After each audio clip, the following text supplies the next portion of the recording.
আমি জানি পারফেক্ট একটি ড্রিবলিং করতে তুমিও চাও, কিন্তু তুমি বারবার ড্রিবলিং করতে গিয়ে এরকম একটি পরিস্থিতি সৃষ্টি করে ফেলো।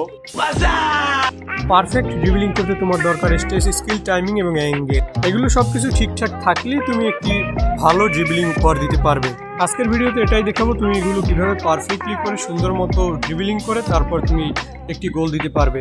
এগুলো ঠিকঠাক মতো করতে হলে তোমার কিছু জিনিস প্রয়োজন হবে। প্রথমত প্লেয়ারের স্টেজ বলতে হবে। ড্রিবলিং সাধারণত দুটি রকম হতে পারে, একটি হলো ড্রিবলিং করে 2-4 ম্যান ড্রিবল করে তারপর গোল দেওয়া, এবং আরেকটি হলো হোল্ড করে তারপর গোল দেওয়া। দুটি তুমি স্ক্রিনে দেখতে পেয়েছো।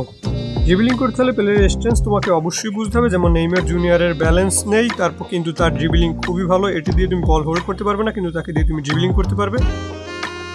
এই ফিজিক্যাল কন্ট্যাক্টের জন্য তুমি একে নিয়ে বল হোল্ড করতে পারবে না, কিন্তু একে দিয়ে তুমি ভালো ড্রিবলিং করে তারপর কার্ল করে গোল দিতে পারবে বা শর্ট করে গোল দিতে পারবে।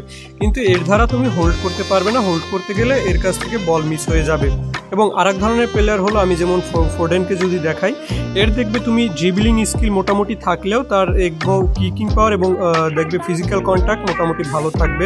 তারপর যেমন আছে ম্যারাডোনা, এর দেখবে ড্রিবলিং স্কিল দুটোই আছে, কিন্তু এর দেখবে ব্যালেন্স এবং ফিজিক্যাল কন্ট্যাক্ট খুব ভালো, ব্যালেন্স 94। তো এই দুই ধরনের প্লেয়ার দিয়ে তুমি দুই ধরনের কাজ করতে পারবে। যদি তুমি বেশি ফিজিক্যাল কন্ট্যাক্টওয়ালা প্লেয়ার দিয়ে তুমি ড্রিবলিং করতে চাও তাহলে তুমি ড্রিবলিং করতে পারবে না, বল মিস করবে। এবং এবার তুমি যদি কম ফিজিক্যাল কন্ট্যাক্টওয়ালা প্লেয়ার দিয়ে তুমি যদি হোল্ডিং করতে চাও তাহলে তুমি বল হোল্ড করতে পারবে না, বল মিস করবে। এবার আসি টাইমিংয়ের বেলায়। টাইমিংয়ের বেলায় তোমার এটি অত্যন্ত খেয়াল করতে হবে। তুমি যদি সঠিক টাইমে সঠিক ড্রিবলিং না করতে পারো তাহলে তোমার এই ড্রিবলিংয়ের কোনো মূল্য হবে না। এবং সঠিক টাইমিং তুমি বুঝবে কিভাবে? তোমার যখন প্লেয়ার সামনে হোল্ড করা থাকবে তুমি ঠিক সে সময় ড্রিবলিংটা করবে। স্ক্রিনে দেখুন অপোনেন্টের প্লেয়ার যখন হোল্ড করা আছে আমি ঠিক তখনই নেইমার জুনিয়র থেকে ড্রিবলিংটি করেছি এবং ইজিলি প্লেয়ারটিকে আমরা বিট করতে পেরেছি। কিন্তু সেখানে যদি এরকম করতাম, অপোনেন্ট প্লেয়ার সামনে মুভ করছে, তখন আমরা যদি নেইমারকে দিয়ে ড্রিবলিংটা করাতে যাই তখন দেখবে সে মুভ করে আমাদের একটি ট্যাকেল দিয়ে একটি কাউন্টার তৈরি করে ফেলতেও পারে। তাই তোমাকে খেয়াল রাখতে হবে অপোনেন্টের প্লেয়ার যখন হোল্ড করা থাকবে বা তোমার পাশে থাকবে তখনই শুধু তুমি ড্রিবলিং করবে। কিন্তু সামনাসামনি যদি সে মুভমেন্টে থাকে তখন তোমাকে ব্লক করে দিবে, তুমি তাকে ড্রিবলিং করে আসতে পারবে না।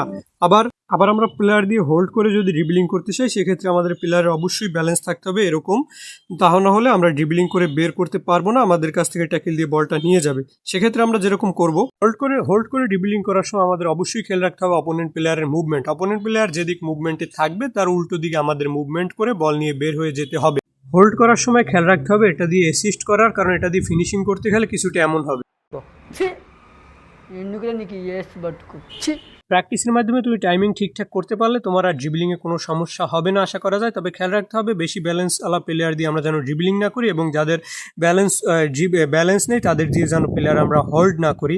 এবং এ পর্যন্তই আমাদের আজকের ভিডিও থাকবে। বাকি যে পার্ট আসবে, বাকি যে দুটি স্কিল আছে দুটি নিয়ে আমাদের সেকেন্ড পার্ট আসবে। তো সেই জন্য চ্যানেলটি সাবস্ক্রাইব করে সাথে থেকো। এবং আমরা একটি টুর্নামেন্ট শুরু করব, বড় একটি টুর্নামেন্ট আয়োজন করবো এবং 2000 কয়েন গিভওয়ে হবে। সেজন্য তোমার শুধু করতে হবে সাবস্ক্রাইব করে ডান লিখতে হবে। আমরা তোমাদের হোয়াটসঅ্যাপ গ্রুপের লিঙ্ক তোমার কমেন্টে রিপ্লাইতে দিয়ে দেবো। তো সবাই যারা জয়েন করতে চাও এখনই সাবস্ক্রাইব করে ফেলো। ধন্যবাদ।